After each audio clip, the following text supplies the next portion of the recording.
You are listening to the Power and Prose podcast, a platform that serves as an active advocate for Black women to embody their authentic voice.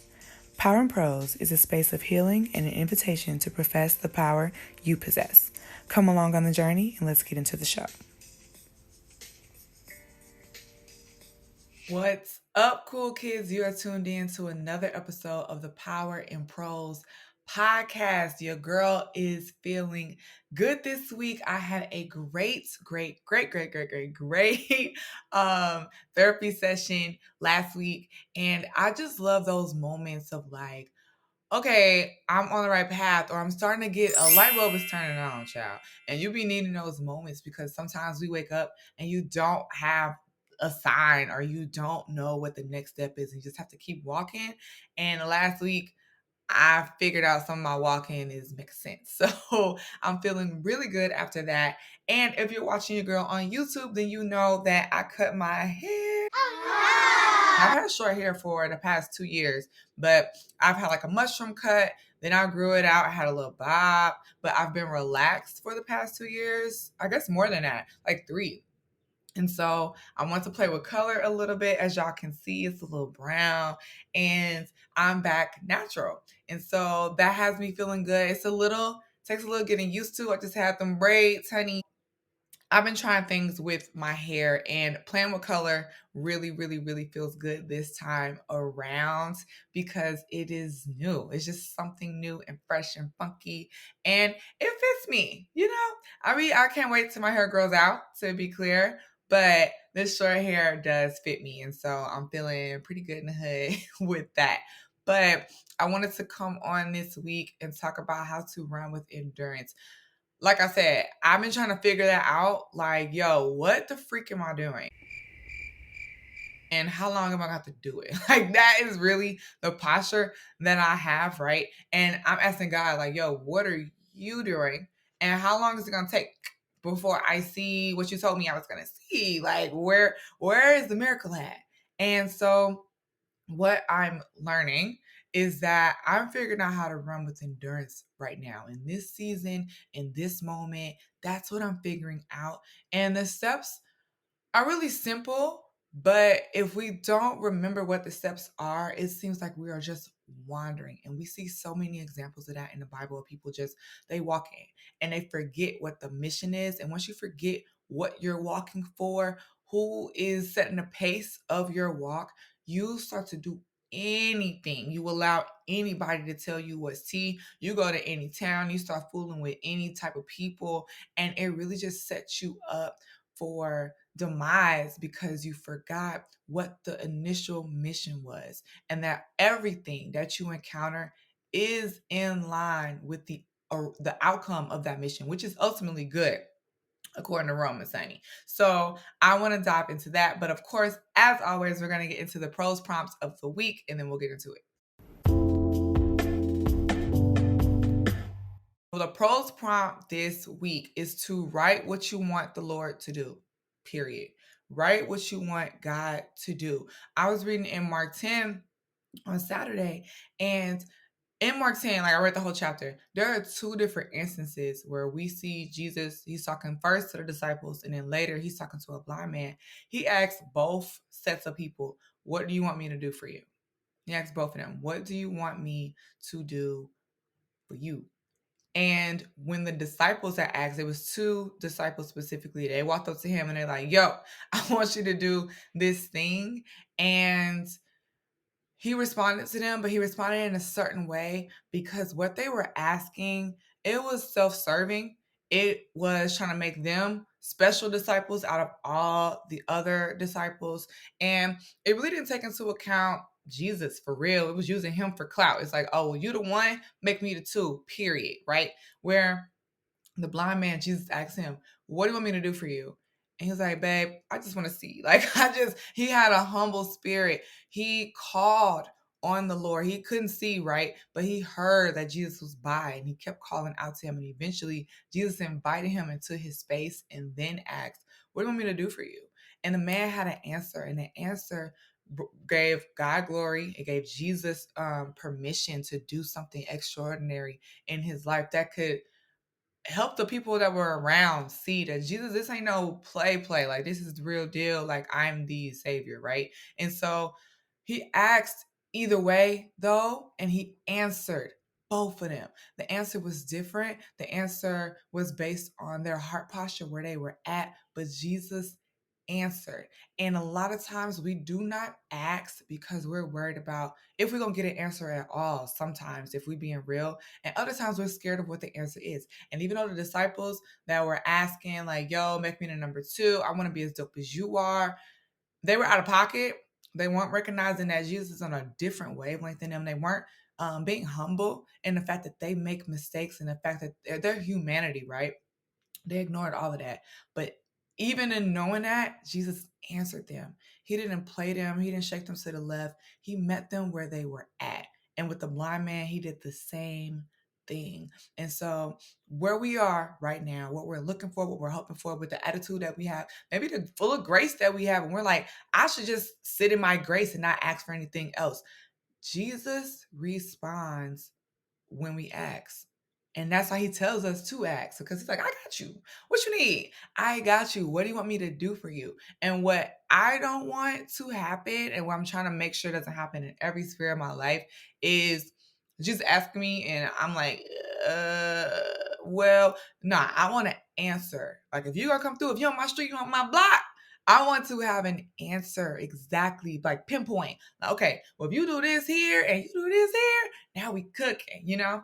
And I think that's an unlock for all of us. When we know what we want, when we bear it before him, then we start to get the signs that we're even looking for, because we know what we are looking for. So when you know what you're looking for, and things start to affirm, you start to get signs, you start to get wonders, you start to get a word, a reminder, a affirmation that, yo, this is popping off, you're on the right path, you're in the right direction, you're connected with the right people, you on the right YouTube page, all of that. It starts to set everything in motion. But when you have no idea and you just walking around, you hoping you get a blessing, you know you don't like how you feel right now, but you don't know really what would make it better, and those feelings are valid and those times are real. But I think it'll really be helpful for us to write out, what do we want? Because there's going to be a time on our walk where the Lord's going to ask us what you want. And I don't know about y'all, I want to have an answer. So the prose prompt for today is, write down, what do you want Jesus to do for you?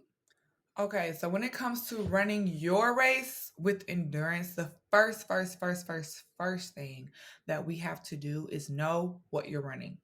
What are you running, babe? You have to get some awareness. Some of us can't run our race because we don't have an awareness about what our race even is. What is the mark? What are we moving towards? What are we going after? And you have to reflect on where you are, so you have an idea of where you're trying to go. If you don't know, what's beautiful is that you can ask. God doesn't want us to be confused. He doesn't want us to not be aware. He doesn't want us to lack wisdom, to lack knowledge, to lack an understanding. He wants us to have an awareness. Where we get caught up is we will not ever know as much as God knows. And so I think because of that, which happened in the garden, please note, people, including me, want the whole scope. I want to know everything from the top to the bottom, from the root to the tooth. You need to tell me everything that's going on so I can get prepared. When I don't feel like I have context, and it's, oh my gosh, at work, when I don't have context for something, I low key, I get upset. And I'm like, okay, y'all are setting me up for failure, because how am I supposed to lead this project if I don't know what the client expects, where the creatives are right now? Like, I start to think about all of these things, when in every situation, I don't need to know every piece of background. I can just kind of move forward in the knowledge that I have, and things will work out as they should. I don't like to accept that, though, if we're being real. And so I do what I can to get context. I have meetings, I will set some stuff up, I will get background, I will look at old documents, everything, because I like to have context. When I first started watching Real Housewives, y'all know I'm on my Real Housewives thing. I could have started, people were like, oh, you could start a season, whatever. You don't have to start at the beginning. Babe, I went to season 1, episode 1. I want to know who is married to who had problems here, who did this one event and somebody didn't show up, but they showed up late and there was a beef. Like, I want to know everything. So then when I'm current and I'm up to speed, I have all the background, I have all the knowledge, and I can make my own decision about who I like, who I don't like, who is right in this situation, who is wrong in the situation. That's what I like to do, right? The thing about God is when it comes to our life, when it comes to our plans, when it comes to our race, he knows the turns, he knows the hills, he knows the battles, he knows the points of our race when it's going to rain on us and our shoes are going to slip a little bit more as we're trying to go where we need to go. He knows the times when we're going to pant a little heavier because we are tired and we're going to have to depend on him a little bit more. He knows when we're going to need a water break, all of that as we're running our race. And what will happen, and we see examples of this in the Bible, what happens is he doesn't share the full story of the race, the entire course of your life. You don't know every obstacle. You don't know every battle that you face. You have no idea of what that is because we will get scared. You know how much stuff we won't do? If we knew all the things we would have to do, we wouldn't do nothing because we'd be so intimidated. We'd be so like, this for somebody, but it ain't for me. That's how we would be. And that is exactly why we don't get everything. There are some pieces of our journey that we're going to be so prepared for because of something that we're going through right now. But because we don't understand that, if we would just hear the thing that's going to come later, we'd be like, I'm not ready for that. And God's like, I know. That's why you're not there yet. And so we know in part because we believe in part, like we operate in part. And as our faith grows, as our endurance grows, then the more that we know grows. So, understanding the moment that you're in right now, what are you being asked to do right now? What do you need to complete that task right now? That is what we're lifting up. That's what we're asking for. Because once we know that, he's like, okay, you in this moment with me, you rocking with me. We here, we here, we here. And he gives you what you need. And as you get what you need, you get more confidence, you get more wisdom, you get to impart your knowledge onto other people. And then you continue to walk that thing out. The more that you walk it out, the more that you're getting as you continue on that path. You look up and you've journeyed miles beyond where you were when you first started, and your faith builds. As your faith builds and you get new ideas, people speak certain things, you see something and you're like, oh, I could do that too. Or I could do XYZ and put my spin on it. You actually believe that you can do it because you've done so much already. And so that is the space that the Lord is trying to get us to. But you have to know your race. You have to know what you're in right now. You have to know what you're marching toward. It is so important. Like this moment and the knowledge that we have is enough. It's enough to push us forward. It's enough to move and start to orchestrate some things and put some things in place and to partner with God. So getting awareness about the race that you're running. If you're trying to buy property, read up on it. Okay, if you are going into a new field, talk to somebody who's been in the field before. This is a season where you gain knowledge. You can gain it from other people and you can gain it from God. The next step to running our race with endurance is to know that it'll hurt. Period. This messed me up. I got reminded in a sermon that I watched last week that we are not, as believers on this earth, guaranteed a moment of no issues. We're not guaranteed to not experience strife or hurt or judgment or setbacks, insecurities. We're not guaranteed that. What we're guaranteed is that we have a Savior who has overcome in spite of the issues that we'll face, that we have victory no matter what obstacle stands in our way. That's what we're guaranteed. And it can be hard to remember that because, listen, if you're on a journey to following God, to trying to do away with things that you know aren't helpful for you, your community, your family, if you are, you know what I'm saying, you're starting to learn more things about God, about following Him, about yourself and the habits that you have, and you're trying to induct new habits. Maybe this writing thing is new for you. And so every time I do a prose prompt, you're like, I'm gonna try, but I don't know, right? You're on a journey for that. You could start to feel owed something. There have been times where I'm like, yo, I know who I used to be. And I'm doing my best to not be that girl. Okay, to not curse people out, to not be rude as hell, to not be yada yada. Like, I'm doing my destiny best to be the best destiny that I can be. I start to feel like you need to be on my block with the blessings, not blocking them, but bring them to me. Like, where are they at? I should be sitting in abundance after abundance after abundance, according to me, because I know how hard it is. I know how much I have to fight to not be that old Jenny from the block. Okay. And so we can start to feel that way. And what happens is when we do that, we're ignoring that there are pieces of our journey that are just going to hurt. There are going to be times when we don't get what we want, when we ask and we don't receive, when there's not an immediate drop down or download from God as we're walking things out. What's dangerous when we forget that pieces of our journey will hurt is we start to blame God for it. We start to question him like, oh, now I got some pain. Now you doing me dead wrong. Like, I'm gonna have to go and do something on my own because you don't have my back. And that isn't how this journey is. It's just not. How we even show up in the world, because we're in the world, right? We are amongst believers and unbelievers all day long. The reason why we're different is because we can experience some of the same things. We was in the same pandemic that those who don't believe in God were in. What sustained us is our faith. That's the difference. You go through trials so that God gets glory through your life, and it ends up working out for your good, which means there are going to be some points where it's going to hurt. Y'all know I did my 5K. Y'all know I've been running. I ran yesterday. And listen, I was like, ooh, like this is taking a little wind out your girl, okay? I took like 2 weeks off from running. So when I ran yesterday, I had to put in a little bit of effort. But when I did it, it worked out. I felt good. And the rest of my day was just beautiful. I had a great day yesterday.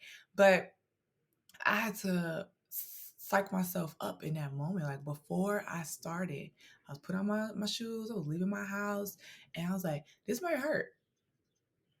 It might hurt, and you're gonna have to push through. And so what I did as I was preparing for that is I started to think about, okay, how can we modify certain things so that you are prepared? You're in the mindset that this is gonna hurt. And so I started thinking about like the water I would have when I got done running. If I had to modify how long, I thought I was gonna run 3 miles. I did like 2.6 instead. Because if I would have went longer, I don't know if my body could take that. I made sure that I stretched before I ran, and so that my muscles were loose, right? And so think about that. Think about your life, your journey that you're on, and what is you stretching in your race? What is the water break that you're going to need? What are the modifications of like, yo, I might not be able to go this far at this time, but how far can I go? What can I push? Those moments is what helps us. That's how you run with endurance. It's being aware of the race that you're running, right? I know that I hadn't ran in 2 weeks. And so I was aware of where I was in that moment. Where there are times when I've been running like every day and I've gone further than I thought. I thought I was gonna do 2 miles. One day I thought I was gonna do 2 miles. I ended up doing 4.5.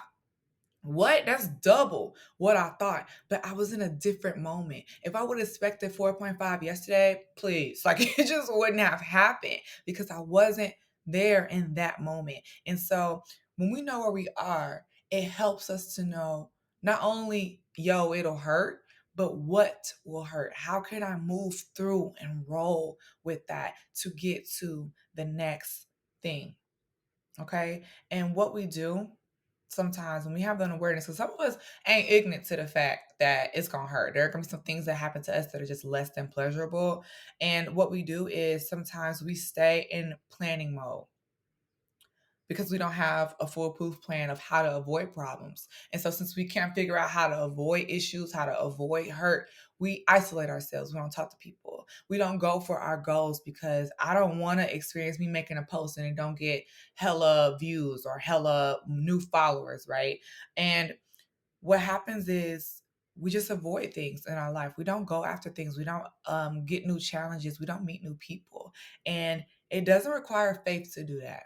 It doesn't require faith to say, I can't avoid all these things. So I'm just not going to do anything at all. And it causes us to be stuck Because if I'm waiting on a day where I know everything, I'll be waiting forever. It won't happen. There are going to be some hurts. We get prepared best by knowing that it may get worse, but that it ends well. We are called to put on the entire armor of God because we're going to have to fight some battles. That's why. Why would you need armor if you're not going to face anything? That doesn't make sense. And I had to get reminded of that this weekend. And it was a tough pill to swallow. But when you have an awareness of it, you are now in a different space. And you can fight a little bit different because you're aware that you have to fight at all. There's some battles in our mind. There are some battles with our habits. There are battles with people that we have in our circles around us that are going to challenge us. They're going to hurt us. And we're going to have to figure out how to roll through that to get to the other side. But our power is worth fighting for. Your power is worth fighting for. Your victory is worth fighting for, and you're guaranteed the victory. Remember, we have a savior that's guaranteed that it's a done data. It's there. So you just have to stay in the race long enough to grab it. That's it. That's all you need. The third key to running your race with endurance is knowing how to speak. Knowing how to speak. When you're running your race, there are two paths you can take when it comes to your voice. You can speak or you don't. Now, if you choose to speak, you have to speak carefully and thoughtfully. We've heard plenty of times like life and death is in the power of the tongue. And when we're against something, our words have the power to turn it around. We can call on God to move on our behalf. We can inspire others to join us in our fight. We can inspire ourselves, right? We can speak affirmations, declarations to ourselves. And we're like, okay, I can do this thing. I got it. I got it. And so that is how we use our voices in a powerful way, in a way that brings glory, light, honor to where we are. Using our voices is a key that we don't think about too often.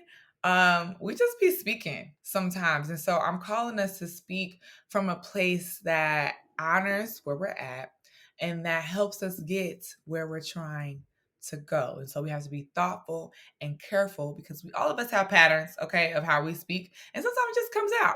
And so we have to be aware of that.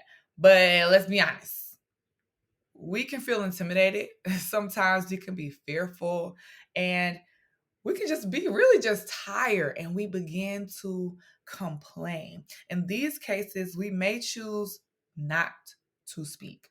That might be what's best for us in a moment when we don't have it all together. Our words aren't working in our favor. We may choose to just shut up. And so I was reading in Luke 1:20, and let me say, so Elizabeth was pregnant and her husband was like, how? Like, I just don't see how this thing gonna pan out, how she's gonna have this baby. And so the angel that had came and told them, like, y'all having a baby, they're like, yeah, since you don't believe, we're gonna make you mute because her husband was just not speaking life into the situation. He wasn't being positive. And if he would have kept on speaking, think about it, you're pregnant 9 months. If you have 9 months, like you saying some negative stuff over and over and over, what does that do for your mental health? What does that do for Elizabeth and the people around them, their circle, their family, their camp? And what does that do with your relationship with God? It diminishes. And so with him going mute, him being quiet, being unstuck, what happened was it allowed space for him to hear from other people. And Elizabeth, she was full of faith. And then you had Mary, she was pregnant at the same time. She came over to the crib. She's speaking full of faith, thanking God, praising down, right? And so you are now having to hear other people, which is why your circle is important. Because when you can't speak, they should be able to speak life into you. And that's why choosing our folk is so important because they can impact where you are. And so with him being on mute, the 9 months was over, the baby was born, and people were arguing about what the baby should be named. And so they're like, you know what, let's ask the father. Now, mind you, he ain't been able to speak this whole time, and he didn't even think the baby was gonna come down. But the angel had told him what the baby should be named. And so it's finally his time to speak. He is on the floor, and if this time, if he still was not in a place of faith, then he could have named the baby whatever he wanted to. But what came out of his mouth was the name that the angel gave him, which solidified that he believed he was now on board and here with what God was trying to tell him the whole time. And sometimes that happens to us where it's like, we got to be quiet for a second. It's like, I don't have nothing good to say, so I'm just not going to say nothing at all. And what happens is you are allowing yourself to not uproot things in your life. If our life is a garden, you even building a garden is a long term thing. It is a race within itself. You don't plant the seed and then things just sprout up. You're in it for the long haul. And so if I don't see something the day after I plant a seed and now I'm just mulling up the ground, messing everything up, I'll never see anything. So there are gonna be some days when I just gotta water this thing and not say nothing because I don't want to uproot. That's the other way that we go. And so I want to overstress the importance of power in silence. There's power in our silence sometimes. If you don't have the words, don't speak them. And allow other people to pour into you. Allow books to pour into you. Allow videos to pour into you. If you don't have the words yourself, allow the words to pour into you. That's why we have it. For those moments when we're like, yo, I should have faith right now. I just don't. I should have the words and I don't. God respects that and He knows it'll happen. It's happened to people before us and it'll happen to people after us. And so know where you are. Know that it'll hurt. And in times when it hurts and you can speak faith, you can speak life, you can be careful and thoughtful with your words, use them. It will change your mindset and your whole situation. But the times when you don't, silence is golden. Keep that in mind. The last thing that I believe is a key to helping us run our race with endurance is to know how to recover. Recovery is important. When you're running your race, it's going to require your entire self, mind, body, soul, everything that you have is going to require that. And in order to run with endurance, you'll have to engage every piece of your body. And sometimes it's at the same time, sometimes it's at different capacities, at different pieces of your journey. And so, how you care for your body may vary from other people, and that's okay because it is your race. And how you endure that race 100% is likely going to look different from other people. And so you have to be able to understand how you need to pull those different levers. And I think what I'm realizing is even different pieces of how I did soul care before, I that don't work now. Like I have to do different things and switch it up a little bit again because I have awareness on what race I'm running now. There are different pieces and paths and turns of our journey because it's a course of your life. And so as you're running your course, you're gonna have to activate some different things. If you're going up a hill, it's gonna require a little bit more leg strength than if you're going downhill, right? And so recovery isn't optional. It is a part of the race. Recovery is not optional. I don't know why a lot of times we think that when we're doing something, it's like, oh, I'll get to me when I get to me. And we serve other people. We just keep showing up for the business that we're doing, our side hustle. We keep showing up to work. Some people do not be taking their time off, and that's wild to me. Self-care, soul care is not optional. If you are going to reach your full potential, if you're going to impact the lives that you're called to impact, you have to impact you. You have to take care of you. It is not an optional thing. It could be apologizing quickly after a disagreement because when you hold on to things, you feel bad about yourself. And so your recovery game is that. It could be writing your thoughts down and process them in a healthy way because when they're in your head, it just starts to swarm and then you can't get things done because anxiety starts to cripple you. And so writing is your practice in this season for recovery. It could be booking a massage to remove any physical pain. Sometimes we hold stress in our bodies and we don't even realize it. And as we continue to show up for other people, as we continue to show up for what we're building, our body continues to take a hit and a hit and a hit. Next thing you know, you just shut down one day. And it's because we didn't take care of ourselves. And so that might be recovery for you in this season. Whatever it is, make notes that recovery is not optional. It is 100% required for you to get where you need to go, for you to do what you need to do, and to let go of the past. A lot of us can't let go of where we've been because we haven't recovered. We've dealt with the pain, we have figured out where we are, and it's hard for us to get to that next space because we're holding all of that with us. Erica Badu told us to pack light. In order to do that, your recovery game has to go up. You have to understand what you need and what you don't need. And what you don't need, you prune that thing out. It's cut. If we are in a battle and we know it's going to hurt, some points we just have to get skilled with tending to our wounds. Don't allow your wounds to take you out the game. You tend to them so that you can continue on. Your race is yours. You are already called to it. You are already graced for it. All you need to endure will be made available to you. Think about it. If God can provide a ram in a bush, child, if He can provide um, a slingshot and a rock to put down a giant, if He can part the seas, I reread Moses and the crew going through the Red Sea, and I was just like in awe, like, yo, this really happened. That's so crazy. Like, so if He can do that, think about what you need right now. And that was the pros part, right? To write out what you need. Think about what you need.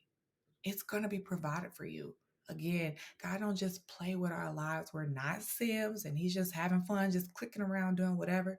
It's all purposeful. It's all intentional, and He actually cares. So if that's the real tea, all we have to do is show up. It will be provided for you. The race is set for you to win, for you to cross that finish line, and you got that banner hitting your chest. You get that medal at the end. The paparazzi, the cameras are flashing. You have made it. That's a given. It's there. Visualize that. Visualize yourself at the end of what you're going for. Visualize yourself sharing that news with other people of like, yo, I don't know how I was going to do this. And then it happened and it's done. Think about the past times when you've gone up against something and you're like, I don't know how this is going to happen. And yet God came through. He is the same. And so what you need to endure will appear. It will be provided for you. You have to choose to run. You have to choose to run. If you don't show up for the race, how you gonna get a medal? That don't work. It doesn't work. You have to choose to run. The power tool for this week is to drink some Gatorade. Drink some Gatorade. When I ran my 5K, there were water stations set up along the run. And I wasn't expecting that. Okay. So when I ran by myself in my neighborhood, ain't no water stations. I'm just running. And then I can't wait to get back to my apartment. So I am no longer parched. Like that is what I'm looking for, right? And so I'm preparing for the race. I wasn't nervous. I was running late to the race, honey. So when I got there, I was just happy that I made it on time. And so I set up, I have my AirPods, I'm ready to go. And then I started to get a little nervous, like, oh my gosh, I'm like really doing this. And so as we kicked off, I started running, started to get in a groove. And I'm just thinking, I'm talking to myself, I'm paying attention to my body, I'm seeing if I can go faster. The points when I can't, I'm just trying to hold my speed, like that type of thing, right? And then I look up, water station there. And I'm not used to that. It was something I was not used to. And yet I made my way, picked up a little water, honey, and I drank a little bit. It was hard to drink while I was running, so none of them just splashing it on me, which it was hot, so that was helpful. But it was provided for me. There were pieces of people that were on the crew that were there, and they were on bikes, and they had medics out there to watch people and see if anybody needed medical attention, if anybody was like, it was too much sun and they were overheated. There was just so many things that were available to us. And then after the race, there was food and there was Gatorade, and you were able to replenish quickly. Our recover game was aided because that race hurt. Okay. And so I want us to indulge in those things. Sometimes, especially as Black women, we pride ourselves on doing it all by ourselves. And as we are running our race, there's water provided for us, and we don't want to drink it, because if we drink it, then we feel like some of the credit goes to this other person that helped us on our journey, or we're not as strong because somebody else helped us out, or we're not as strong as we thought we were because, you know what I mean, we didn't do it as fast or as quick or what have you. It's all false.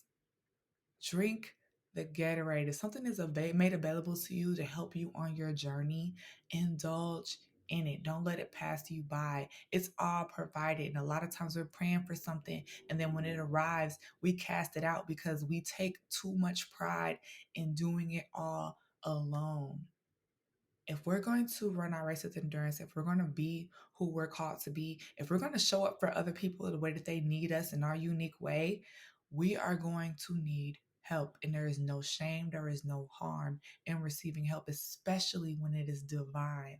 If it's divinely provided, you better divinely take it, okay? And so be sure that you drink the Gatorade and ask for Gatorade this week. What's God, how you gonna provide for me this week? I'm running. What's up? Where the water station's at? Let me know. And when I get there, give me the courage to remove my pride. It takes courage to not stand in pride, y'all. And so ask for that.